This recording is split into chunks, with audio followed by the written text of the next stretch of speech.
Similarly emotional, Meghan called Enninful seeking reassurance. The Daily Mail's headline, Memo to Meghan, We Brits prefer true royalty to fashion royalty, Meghan said was clearly racist. To be British meant to be born and bred in the UK, and therefore white. Meghan! Okay, why don't you for once just try doing something well, and then you don't always have to fall back on this ridiculous trope of racism. Oh, they don't like my issue, it's because they're racist. No, it's because it was lame.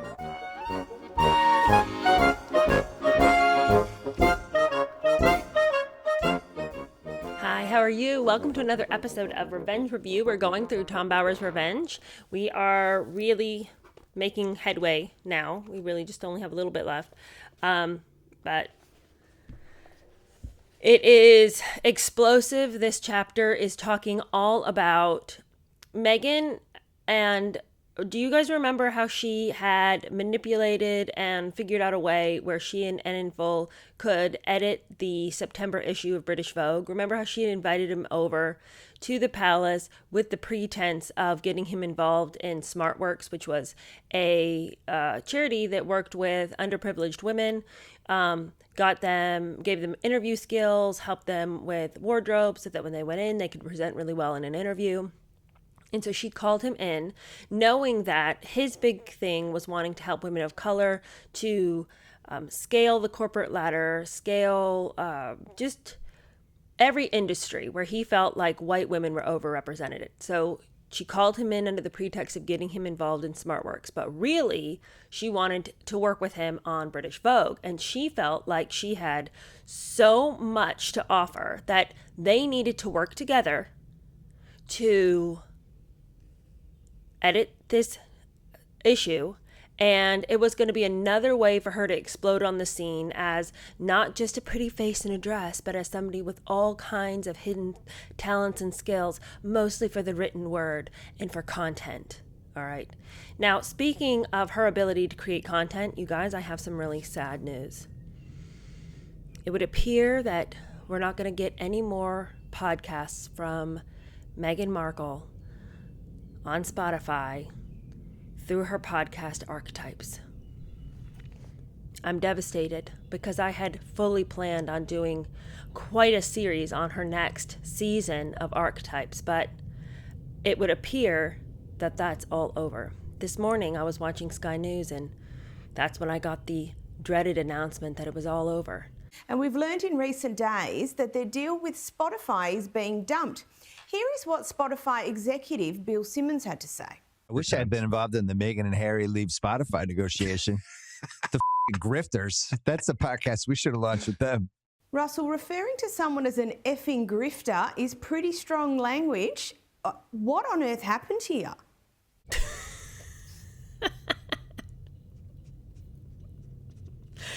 Oh, can you believe that executive said that? I was astounded that he would be so just like, he's over it. He is over it with Harry and Meghan. So anyway, that's the latest on Harry and Meghan. They are showing their cards all over the place. They are so lazy, and everyone's calling them on it, and they are not coming through on any of the deals that they had agreed to. So anyway, that is the latest. I was disappointed to find out that we won't get to wade through the murky, muddy waters of ridiculous, banal conversations that she thinks were so inspiring. We don't get to do that, but I'm sure they'll do something else in about 5 seconds that will be worth our attention. Anyway, back to the day when she thought that she could edit Vogue, back when she thought that she had so much creativity to offer that she and Enninful could, together, it would be a meeting of the minds, and they would just, as she was fond of saying, they were going to break the internet with how awesome this issue of British Vogue was. So let's just get right into it. Bower writes that throughout August, as Meghan jetted around Europe, she anticipated the publication of the September issue of British Vogue.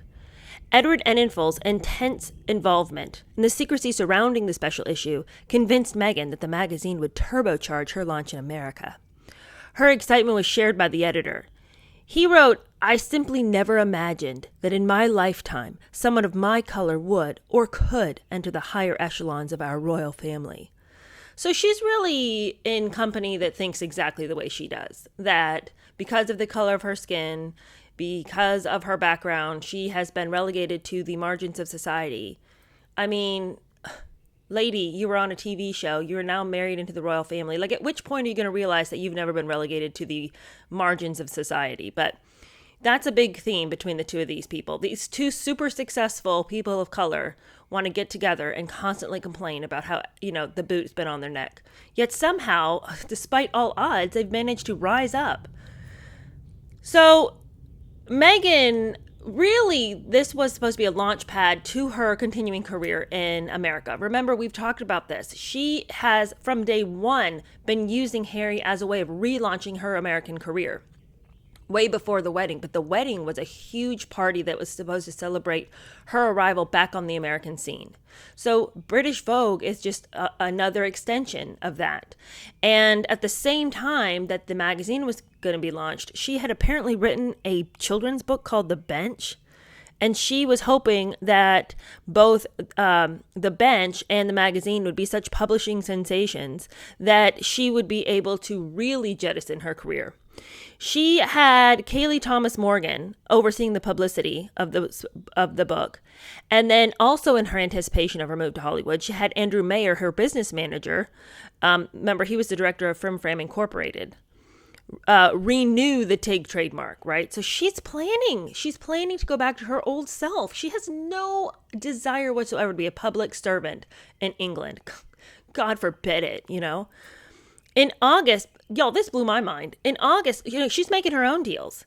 But Harry, apparently, she had lawyers registering MWX Trading Limited at Company's House to apply for trademarks on Harry's behalf because she wanted to help him get his sustainable travel company, Travelist, off the ground.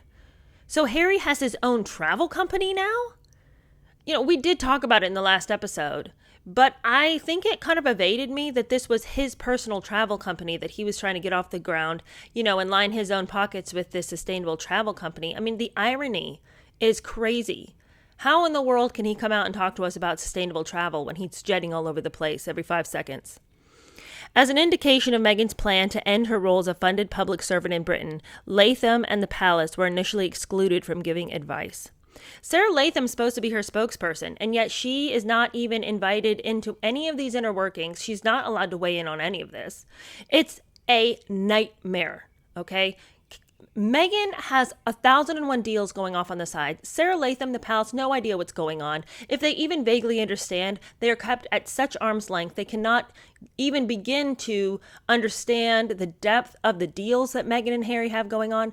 All Sarah knows is that something's going on, and she is given absolutely no insight into it. So she can't even brief the palace about what to expect from Harry and Meghan. Over the previous 7 months, as the magazine took shape, Meghan persuaded herself that she was editing the issue. You guys, her ego, the story she tells herself about who she is and what she's able to offer is extraordinary. I don't know if I've read about somebody who is more delusional, self-delusional than Meghan. She truly thinks that she just has to say a few, cliches about the patriarchy and equality for women and, her biracial heritage. And that by saying these buzzwords in these cliche phrases, that's about, all she needs to bring to the table to be considered a complete and total revolutionary social and cultural genius. So she's convinced herself that she's over here really bringing it over at British Vogue, and that hitherto the point she'd come, they'd never known a genius like this. Here they've been, just plodding along, trying to pull the magazine together, barely able to stitch things together, with their paltry substance and their meager minds. But then she came as a champion for cultural change, a champion for women's rights. And here she is with her extraordinary genius, like a superhero with her cape blowing behind her. And she's come to the editing office to really help them make the best magazine ever. Regularly during telephone conferences, she made comments and demanded changes. "I want to break the internet," she exclaimed. Listening to the Duchess, the editorial team's expression showed silent exasperation. Most of her contributions were superficial, lacking rhyme or reason. But to avoid confrontation, she was never asked to explain.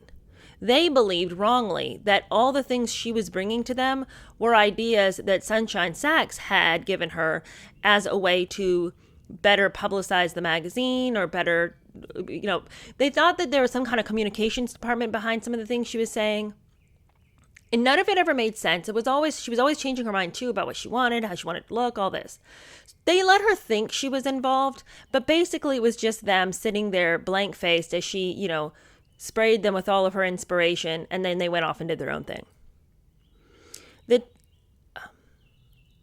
Though they thought that the comments were inspired by Sunshine Sachs, in all reality, they were Meghan's own ideas. And Meghan would go on to describe these conversations as philosophizing with Ed over a steaming cup of mint tea. Oh, gosh. I'm so tired of her little word pictures. Her little, trying to paint these cozy little moments. I mean, she did this with the Tig all the time. And it's so annoying to me because, it's the way she lives her life. She paints her life with a brush, but she doesn't care that the boards underneath are rotting, and this is what she does all the time. There I was, philosophizing with Ed over a cup of steaming mint tea. And there we were, creating a new edition, a new issue of British Vogue that was going to break the internet. There me and Ed were, coming up with all sorts of new ways to express timeless ideas, but also new ideas. During the last weeks before publication, Meghan offered advice on publicity. She spoke about lighting up the internet, inspired by leaks. But Eninfo was unimpressed because he didn't want to do any leaks. He said, look, the publicity is going to be massive. It's going to be incredible if we can keep everything under wraps. We don't want to feed people little tidbits and give them a chance to get a taste. We want to come rushing in with all new material. And that's how we're going to get people to buy this. If they feel like they've already kind of had a taste, they're not going to be as interested. Oh, no. Meghan was like, no, we have to leak, okay? That's how you get people interested. You don't know what you're talking about.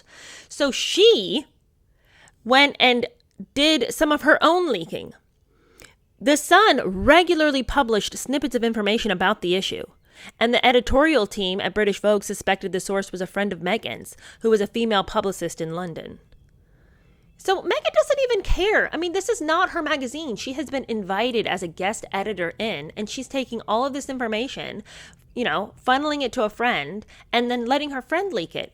Now, let us recall really quickly back when we were reading Spare. Do you remember how angry and agitated Harry and Meghan were, saying that the palace was constantly leaking things, and that they had no concept of ever being so diabolical as to leak anything to the demon press? Yet here we have, one of many examples in this book, Revenge, where Meghan is the one doing all the leaking. She was a pro at this, which is the very reason why she would have, pointed the finger at somebody else and said, you're leaking, because that's what she was doing, so she knew all the ins and outs of it. Eninfo was not loving working with Meghan, but the way he saw it was that's what came with the territory. Shaping a whole issue around the Duchess was a journalistic and commercial coup.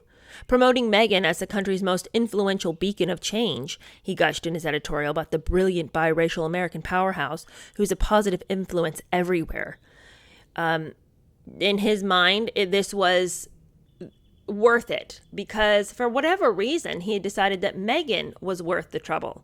But I'm confused. I mean, I wonder if at any point when he was trying to work on this with her, it came to mind that, perhaps I had an overinflated idea of who Meghan really is.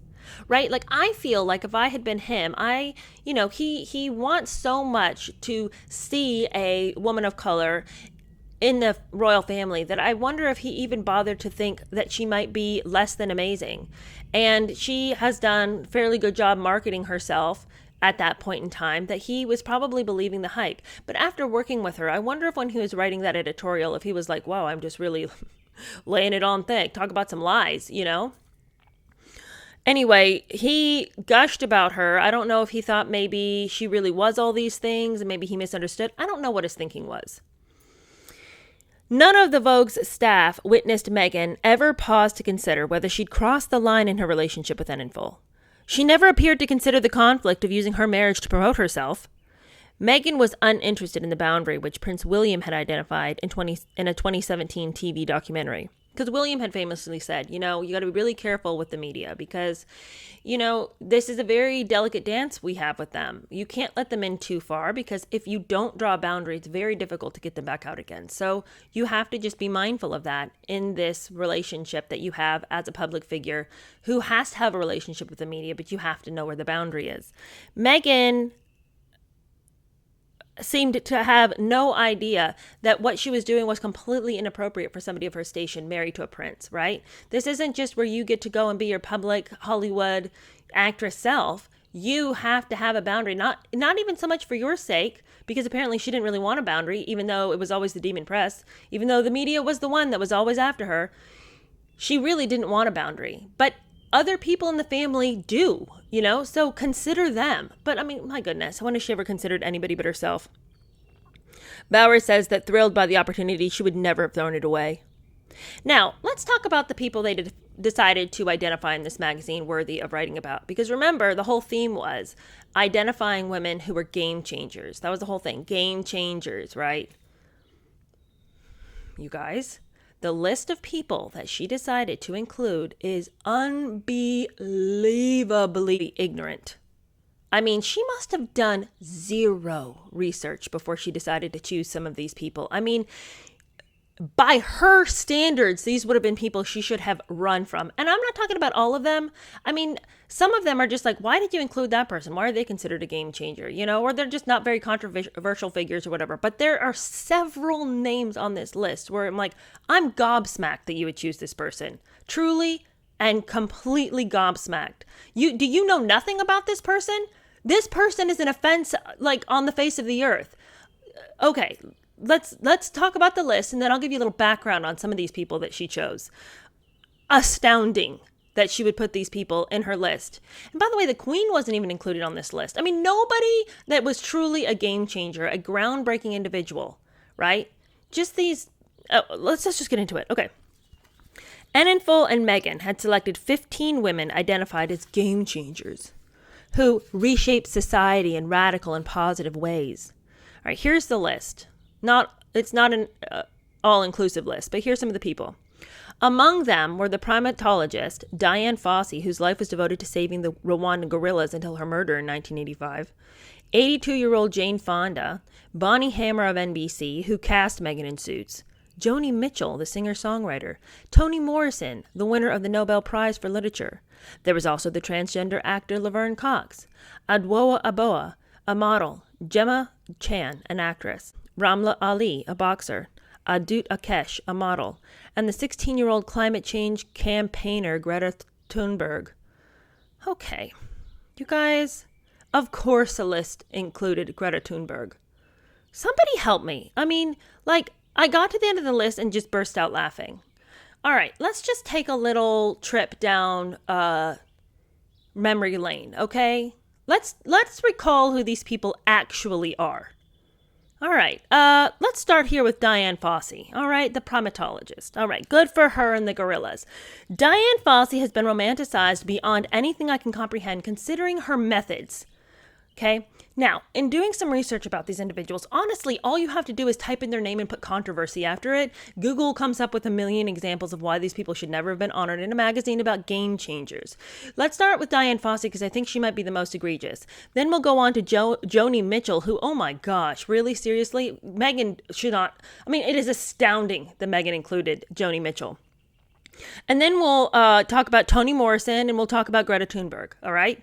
And some of these other people, like the models and stuff, I mean, they're just like, like one of them, Adwoa Aboah, is a model. She is like, mixed race. She has a complexion very much like Meghan's. I think she's like famous because, she has freckles. Okay.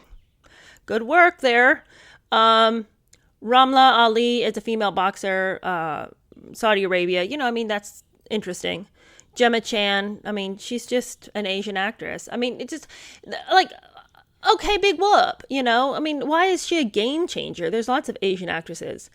Of course she had to include the transgender actor Laverne Cox because, she's a game changer. It's like, all right, well, she's just an actress just like everybody else. But there's some people on this list who it's just like, I mean, that's fine you wanted to include them, I guess, but I wouldn't call them game changers. They're just unique in their environment, I suppose, but I wouldn't say game changer. Okay, but let's just put those ones to the side. Of all the people on the globe, this is who we came up with, but let's talk about the actually controversial ones, all right? Dian Fossey, okay. Let me, excuse the glasses, I gotta pull up some things on the computer. 1 second. All right. I was reading this article about Dian Fossey, and I think this article is really important. Because this is not like some anti-conservationist who just wants to go after people who have interesting lifestyles with gorillas. You know what I'm saying? It's like this is not just somebody out there who's just got a bone to pick with people who love the planet, because there are people like that who are just like super anti anything to do with the planet and the climate. It's like, well, let's take care of the earth we have, right? This article was written by a primatologist who is a professor who used to assign Dian Fossey's research to her students so that they could do this entire project on Dian Fossey and talk about the way that she had this, she called it active conservation. But her ideas of active conservation were incredibly violent to the poachers, and she was also very aggressive towards people in the region who she thought weren't taking care of the gorilla's habitat the way they should. And it is very problematic the way she approached her research. Let's have a little read from this professor who is well entrenched in the ideas of white supremacy, who is a proponent of very negative and aggressive feelings towards the West and colonialism. I mean, this is not somebody who is looking to... This is a very left-leaning person who has written this. So let's just hear what she has to say about Dian Fossey, okay? She says that in this bundle of research that she'd given her students, some of which she hadn't read, one of her students pointed out to her this letter that had been written to a professor at Harvard, Dr. Richard Wrangham. And in this letter, Dian Fossey had criticized Wrangham's own less controversial conservation efforts and recommended he employ Fossey's active methods. In chilling detail, Fossey described how she and her associates captured and stripped a poacher, laid him spread eagle on the ground, and lashed his genitals with nettles. After that, she engaged a black magic routine. These are her words, a black magic routine, which combined sleeping pills and ether with her knowledge of local cultural beliefs in black magic as a form of psychological torture. And she didn't describe these actions as mistakes driven by anger or revenge. Rather, she encouraged Dr. Wrangham to emulate her methods and promote them in future conservation talks as a successful tactic to deter poaching and encroachment of cattle grazing. Okay, but it gets worse than this, you guys. It gets worse. While her tactics are often glossed over and minimized, it's not for lack of reporting that her active conservation methods included kidnapping and torture. People magazine reported on it in the wake of her death. Harold Hayes' 1990 biography, The Dark Romance of Dian Fossey, incorporated these details. Reviews of this biography described Fossey as one of the last white colonialists and acknowledged that her actions were rooted in racism. Okay, so this is all very well established, right? So what is Meghan thinking? Why in the world is Meghan over here, including Dian Fossey, who was known to be incredibly abusive of the Africans around her, who was known to torture physically and psychologically these poachers who she thought were, they are a detriment to the local conservation, but there are better ways than kidnapping and torturing people so that you can protect the gorillas, right? Okay, so Dian Fossey's a real issue, okay? Let's start talking about Joni Mitchell, shall we? All right. Joni Mitchell, the queen of blackface? All right. Look, I like a couple of Joni Mitchell songs, all right? But I had no idea this side of Joni Mitchell, okay? Apparently, there was a time when she had gone to a Halloween party, and Joni Mitchell had come in blackface. She came dressed as a black pimp, is what she came as. And to this day, she doesn't see that that was maybe problematic. And for somebody on the left, on the far left, you would assume that cultural appropriation would be in her wheelhouse of terms and in behavior that she tries to avoid. Not Joni Mitchell. Okay, Joni Mitchell, look, if all she had done is gone as a black pimp to a Halloween party, her unrepentant attitude to this day would probably be problematic. But worse than that is the way she goes on to describe herself as having experienced what it is to be a black male. Let's read what she has to say for herself. She says that the idea to dress as a black pimp came to her one day when she said, I was walking down Hollywood Boulevard when a black guy walked by me with a diddy bop kind of step and said in the most wonderful way, "Looking good, sister, looking good," the singer described. His spirit was infectious, and I thought, I'll go as him. I bought the makeup, the wig, the sleazy hat, and a sleazy suit, and that night I went to a Halloween party and nobody knew it was me. Let's have a look-see at Joni Mitchell in her outfit.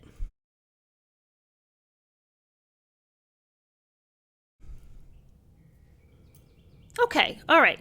So she wore a Halloween costume, all right? Should somebody be sacrificed on the altar for this? I don't know, but let's keep reading what some of the other things she said that I think are even weirder than her going as, a black guy at a party. During the same interview, where she described her ideas for the costume, Mitchell not only used the N-word, she also explained my blackness when confronted by the racism of blackface. This was part of a far deeper level of appropriation for Mitchell.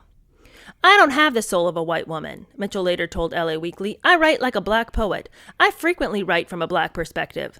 How do you do that when you're not black? Perhaps to prove her deeper male identity, Joni Mitchell even went to the extreme to relay a story from her dentist. As recently as 2015, Mitchell told this to The Cut to discuss the inspiration for her 70s blackface alter ego. She said she was being butchered by a dentist who was capping her teeth. And she said that he had been her dentist for 12 years, and one day he said, "Oh, you've got the worst bite I've ever seen. You have teeth like a Negro male." Why? Okay, first of all, what kind of a dentist are you going to who would say something like that? But moreover, why are you repeating what your weirdo dentist had to say? This is unbelievable. And she said it like, what? In what context could you bring that up and act like this was a normal conversation? During the same year, Mitchell said this to New York Magazine. When I see black men sitting, I have a tendency to go, like I nod, like I'm a brother. I really feel an affinity because I've experienced being a black guy on several occasions. What are you talking about? That doesn't make any sense. That doesn't make any sense, all right? Yet this person was included in the 15 women in Meghan's magazine. All right, are we getting a feel here for some of the questionable choices on game changers? Joni Mitchell's changing the game, all right. She's changing herself from a white woman to a black man. What are you talking about? So, and this is what I'm saying. Did Meghan do any research on any of these people? Okay, and then we have Toni Morrison, all right? So Toni Morrison is a Pulitzer Prize winning author. All right. You guys, one time I was like, I need a list of books to read. So I started reading from the beginning of the Pulitzer Prize list until the end, right? It's a lot of books. But it was really interesting to see the way the style of writing and what we award as good writing changes over time, okay? It gets really bad. And what is starting to be awarded by the end of that list is just really provocative books that are poorly written, but they deal with really illicit concepts like incest and relations with animals and beating and abuse. I mean, so rather than awarding good writing, we're awarding somebody who is willing to bring questionable content to the masses. Toni Morrison is not a good writer. And I knew that in high school when I was assigned multiple books by Toni Morrison, Beloved being one of them. Beloved is a dumpster fire of a book.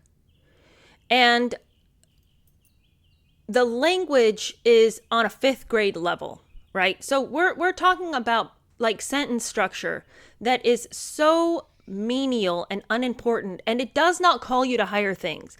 But then content that is so diabolical that there is Absolutely nothing to be gained. Now, here's the thing. She talks about a lot of themes that have to do with slavery and the Black experience. And those are things that she could have written searing books about, that with like quality writing, quality themes, like beautiful, searing, true, poignant novels about the Black experience that would have been incredibly helpful to the canon of high school literature, right? She didn't do that. She chose to write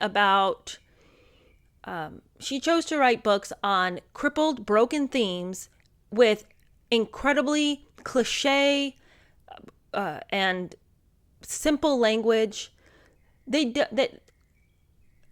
So the fact that she got the Pulitzer Prize, I mean, it's just virtue signaling. Here's a woman who is an African-American woman who decides to write about the themes of slavery, but she also incorporates tons of sexual situations, tons of abuse situations, and all these things. You could even write about those things, but the way she writes about it is it's such bad writing that it just feels like she got recognition because of the color of her skin and not the quality of what she was offering, right? And these books have been on the band, people have more issues with her books being in high school than almost any other author. And what it comes down to is that the themes just aren't for kids. Like there's just no reality in which you need to be offering a book to even a senior in high school, an 18-year-old. Like, they don't need to be reading poor writing that the only reason they keep turning the page is because it's scandalous and they're reading it for shock value.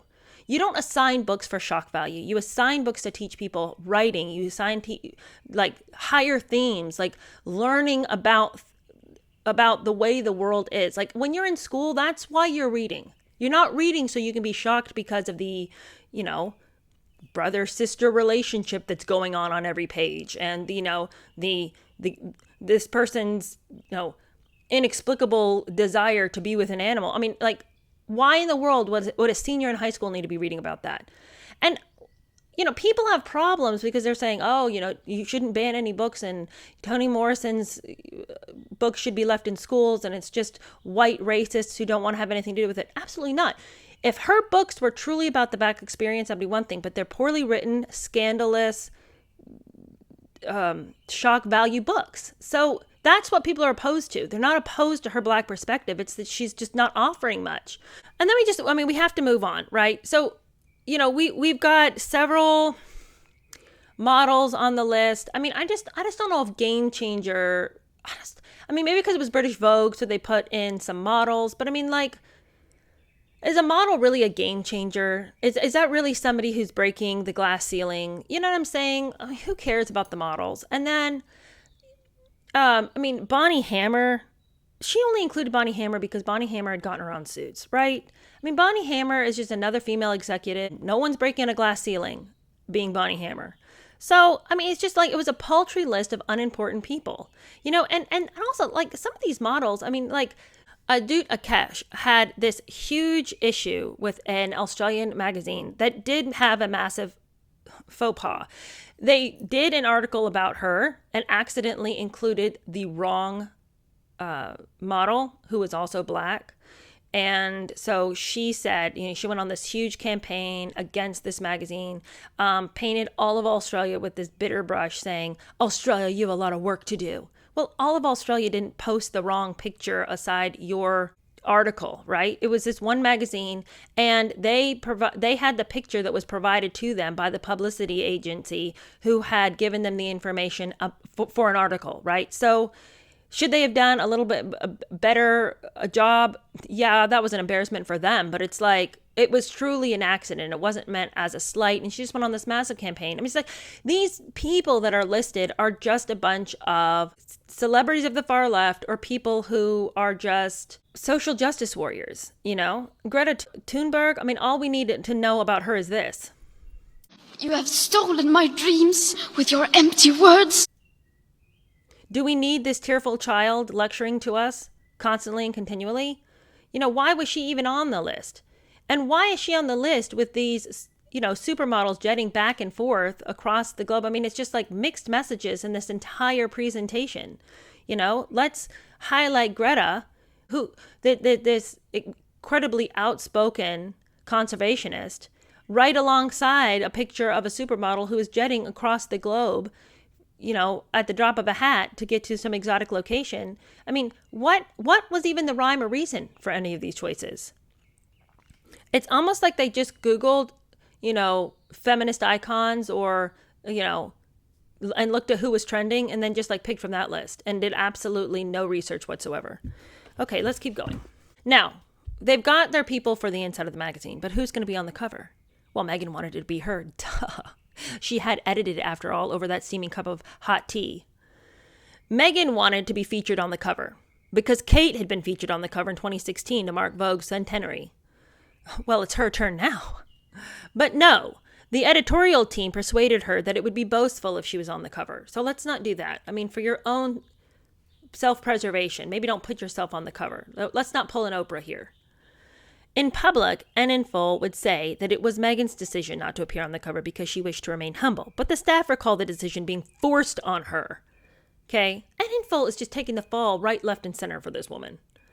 The cover was actually given to Salma Hayek, a Hollywood star married to Francois-Henri Pinault, a French billionaire who happened to be one of Vogue's leading advertisers. So even in that, everyone's scratching each other's back. Forces for Change was a thought-provoking headline. In the magazine's introduction, Meghan wrote about her intention to highlight the power of the collective and focus on positivity, kindness, humor, and inclusivity, to shine light in a world filled with seemingly endless darkness. And she added, through this lens, I hope that you'll feel the strength of the collective in the diverse selection of women chosen for the cover. But of course, as is typical, her language offered no philosophy whatsoever. She didn't identify her destination. What was the point of choosing these people? A diverse selection of individuals with no seeming rhyme or reason. And of course, we get her famous, let's look through this lens. Tom Bauer says lens was a reoccurring metaphor in Meghan's lexicon. Yes, her very limited lexicon of cliches. Within hours of announcing the magazine's scoop, the phones at the Vogue office did not stop ringing. The whole world wanted to read Meghan's special issue. People couldn't wait to get their hands on this. It was incredibly successful. The magazine's young female readers related to Meghan, a woman with a successful independent career using her platform in the royal family to campaign for change. To stay in the spotlight, the editor blitzed a news story every day. In regular calls, Meghan urged Enninful to offer more stories to the hungry media. Finally, she'd hit the ground running. This was the fame she'd always wanted. This was what she had anticipated was going to happen with this magazine. But it is short-lived, okay? Because Buckingham Palace was completely blindsided. They had zero idea she had been working on this, right? And of course, we recall that when they had come up with the idea, not even all of the staff at Vogue knew this was going on. There was a whole separate staff that was working on an issue, on the September issue of Vogue, that was never going to print. And then there was another section of editorial staff that was working on the Meghan issue, right? So, I mean, people are being hoodwinked all over the place. Sarah Latham was told by Meghan to mastermind her latest publicity launch. Her first task, said Meghan, was to demand that the official publication due in Britain be delayed by 1 day to let publication in the US take the lead, right? So as if Sarah Latham has the authority to make this happen. But then Sarah is tasked with the horrific job of calling up British Vogue and being like, okay, you guys, you're going to need to delay the printing of British Vogue in England so that the US can have a day's lead, okay? So let's let the publication go in America and then in Britain. What does this make us think of? Oh, does it harken back to the time when Meghan had a child and then BBC and ITV News was left in the cold while CBS got the story? Does Meghan not realize that she's not in America anymore? Okay, well, not surprisingly, British Vogue was like, are you crazy? Get out of here. Get the hell out of here. British Vogue will go to print in England. Meghan's order revealed that she was relying on her American advisors and hoped that a palace request to Enninful would be obeyed because Sarah had just disappointed her egregiously. Sarah couldn't manage to get her act together and get British Vogue to go to print first in America and then in England.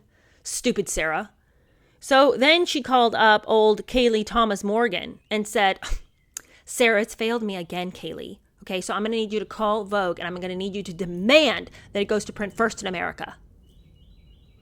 Kaylee Thomas Morgan called to tell Vogue that she, rather than Latham, would be representing Meghan's interests and therefore also Vogue's.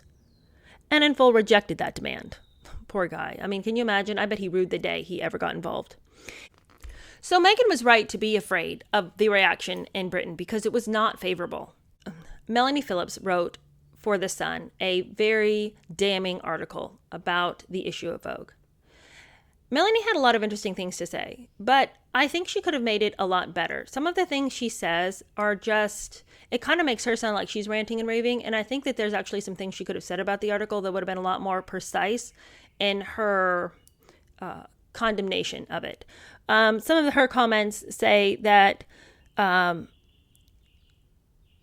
as a Trump-hating Corbynista left-winger, Meghan's virtue-signaling Vogue was an epic misjudgment. She said that the 15 women were nothing but aspirations of social justice warriors, and that most of the glossy acolytes associated with the magazine's world, she wrote, were, quote, non-white and have in common an attitude which is divisive and offends the royal code of neutrality, to unite. She concluded by saying that when in a hole, Meghan doesn't just keep digging. She keeps going until the earth caves in on top of her, and she doesn't stop even then. Okay, I think that there is a lot of truth in some sense of what she said, but I also think that it's a little bit of a misstep in other things. I think anytime you want to describe anybody, anytime you use Trump loving or hating as an adjective, you lose. Because what does he have to do with it, right? So, let's leave him out of it. I think that to say that, to have one of your criticisms of it as saying that these are just non-white people who have a divisive attitude, I think that is a little bit of a problematic statement too, because I just don't think that bringing race into a conversation is ever helpful. I think if you're going to criticize something, criticize it on its merits, not what it isn't, but what it is. And it isn't good collection of individuals because some of these individuals are really antithetical to the message that Meghan is purportedly claiming to want to promote. I don't think that Diane Fossey with her psychological and physical abuse of poachers is probably the thing you want to necessarily propagate. I don't think that, being really racist against the locals is probably a thing that Meghan would have wanted to highlight, but she didn't apparently know anything about this Fossey woman. I think that possibly the conversation about Joni Mitchell was also, out in left field because Joni Mitchell is over here in blackface all the time and is totally okay with that and thinks that she can just talk however she wants about black people because she has the soul of a black male. I mean, what? That's weird. Also, I completely didn't even go over my issues with Jane Fonda. Jane Fonda is such a polarizing individual.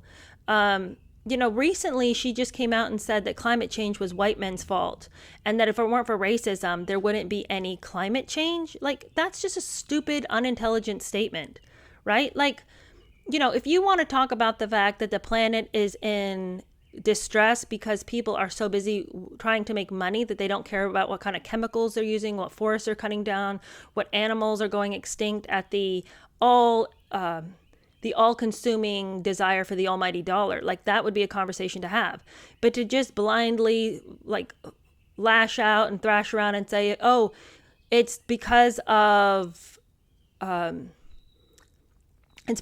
hierarchy of patriarchy. Those are literally her words. If it wasn't for white men, if it wasn't for the patriarchy, if it wasn't for people who have a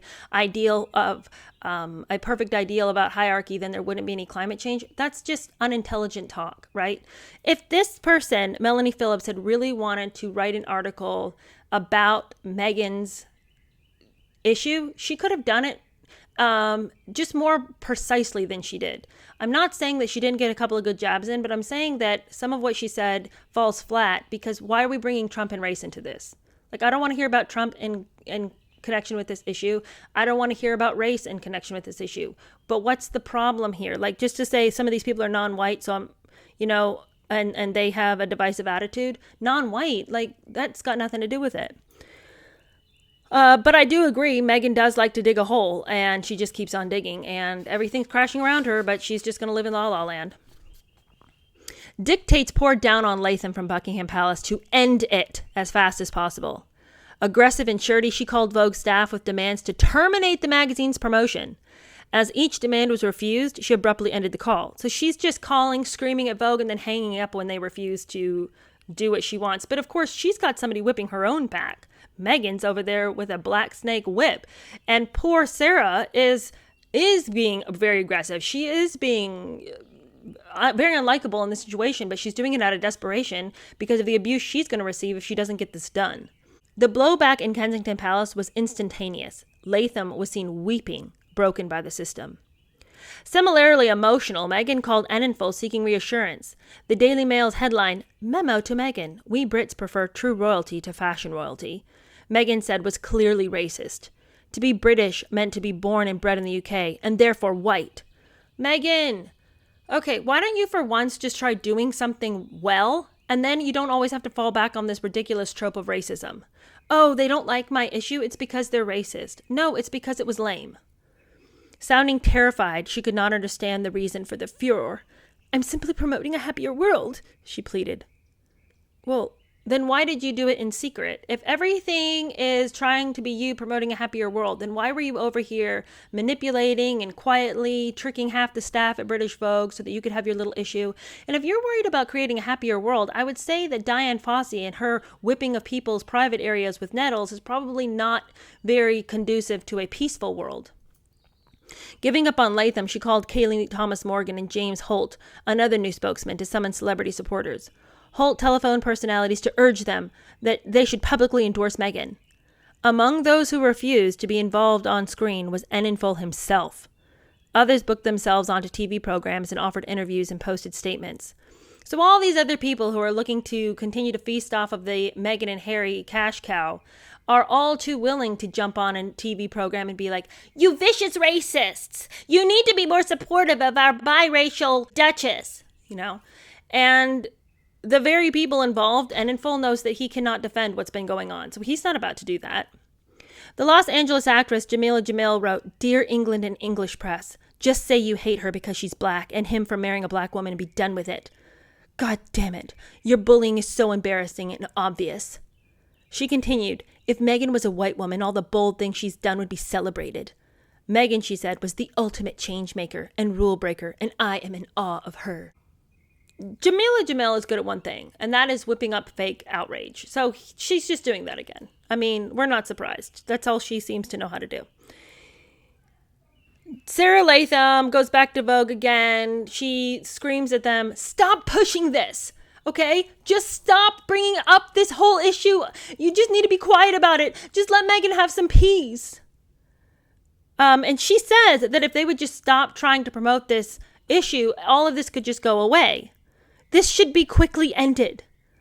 But under pressure from Buckingham Palace, Latham was fighting a thankless battle because Vogue's not about to stop pushing this issue. It's flying off the shelves.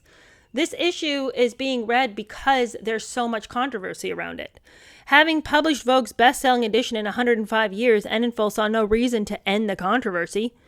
Nor did Meghan or her Los Angeles publicists and managers. The publicity was the prelude to the next stage of Meghan's strategy.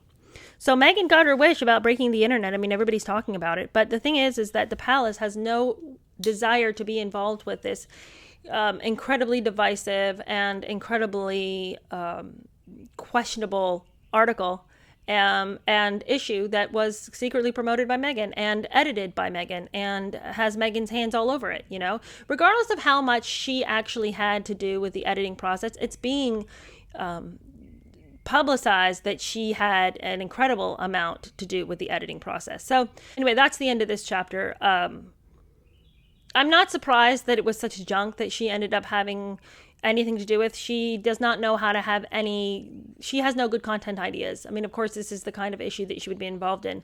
But I was a little bit surprised that there wasn't at least some research done into several of those individuals, considering that they are so problematic And with only 15 that you had, it seemed like it wouldn't have been that hard to do some research into maybe some of the background of these individuals, particularly Joni Mitchell and Diane Fossey. I mean, those two really stand out to me as individuals that are very problematic to Meghan's message. So I don't know. This was a weird chapter. But anyway, I'll see you guys later this week. I hope you have a wonderful rest of the day, and I'll talk to you later. Bye.